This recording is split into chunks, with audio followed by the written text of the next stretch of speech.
there have been some new revelations about the FISA court. Listen, we know they spied on you. We know the FISA court had a role in it. We get all that. Unfortunately, the Democrats did a good job stonewalling and the media helped them. But we've had new revelations about the FISA court.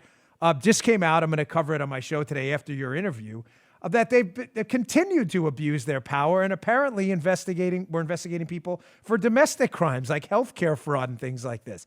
I'm wondering, under your administration, when you tried to get these reforms and to get this Spygate scandal exposed, do you feel like they were blocking you, these deep staters, that they really had a lot to hide and they just wouldn't let it go? Absolutely. They were blocking, and it was so obvious. And we did get it out. I mean, if you look at what's happening, we got it out. We got the word out on so many things, including, I just see today, John Kerry with what he did with Iran. I mean, I was pushing that very, very hard from maybe a little bit of a different angle. I think we would have had a deal with Iran done, except he was telling him not to do it. That's my opinion. And I think now that's coming out. I think it's a terrible thing. So, you talk about Logan Act. Look what they did with General Flynn with the Logan Act. Then they say, we don't use the Logan Act. Well, the Logan Act can be used. And what they did with John Kerry was, the way he was protected was incredible, actually incredible. Yeah, it's stunning the Democrats don't. Well, now it's turned out to be even worse, though. I mean, now with these tapes, it's turned out to be even worse. Terrible. You know what's really odd, Mr. President? Everything they accused you of falsely, they do themselves. Yeah. Did you notice that? That's right. They do it. Yeah. They do. You notice And that, don't you, Dan? Huh? Right. You do notice that. It's a nice little magic trick they pull all the time. Can I ask you a little, just a lighthearted question for a moment? Go ahead. I'm wondering what it's like, from the other side of the aisle, me having, worked in the Secret Service, and at the time you were generous enough to invite me up into the Oval Office, I had said to you, I stood outside that door, and now that you've invited me inside, it was a really profound moment in my life.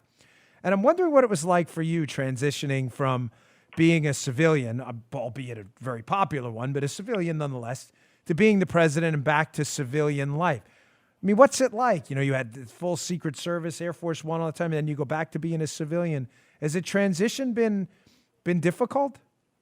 Well, you keep Secret Service, and they're great. They're great people, but it's a different kind of life, but still very political because of the endorsements. Everyone comes, and they all want the endorsement more than they've ever wanted an endorsement. It's never been an endorsement that meant so much, which is an honor to me, and it's very important. But it means victory. It's a difference between they win or they lose. I think we're 128-2.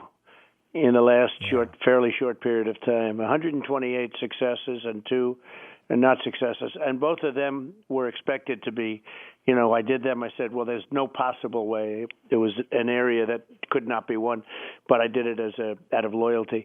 So I think that, very much involved in the business again, which I love. And I'm looking at the future, and I'm looking at the future of our country. I hate to see what's going on at the border. I hate to see other things that are happening in our country that are so sad. Now they're going to raise taxes, and those are taxes raised to everybody. So companies are going to flee the country just like they were. They all came back, not all, but many of them came back because I brought the taxes down to 21%. And they were, really, if you think about it, at 50%. But now they want to raise them back up to higher, the highest ever. The highest ever. The taxes will be the highest ever. And these countries and these companies, there's not a lot of loyalty to us. They make deals. They're going to make deals, and they're going to leave, and they're going to take a lot of jobs with them and a lot of money with them. And actually, Wall Street Journal reported that if you raise the taxes, you'll actually take in as a country less money. You'll take in less. And I understand exactly what they mean because you'll do much less business. But you'll lose a lot of companies that have come back to the United States. Yeah, I addressed that, Mr. President, on a Fox and Friends appearance the other day where, ironically, Ronald Reagan was a tax cutter, but Reagan raised the capital gains tax. A lot of people don't know that. He cut the income tax. And ironically, he raised the capital gains tax, and capital gains tax revenues went down because of what you just said. Companies said, you know what, I'm going to cash out early or I'm just going to hold. And it's as simple as that. And it's weird that maybe because you were a businessman and Joe Biden has never had a real job outside of selling his reputation. But it's really odd that Biden's willing to crush the economy to attack, capital formation in this country. And I think that's an opening. You're if right. You decide to run. It is odd. And when you say Reagan raised it, but nothing like they're raising it now. I mean, they're bringing it close to 50%.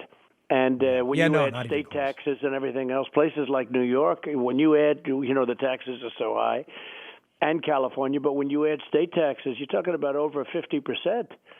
And companies are going to leave the country. Yeah. And who can blame them? Yeah, and I'm a huge fan of Ray. I mean, he cut income taxes dramatically. No, I am too. He had to capitulate on that one issue. He did good.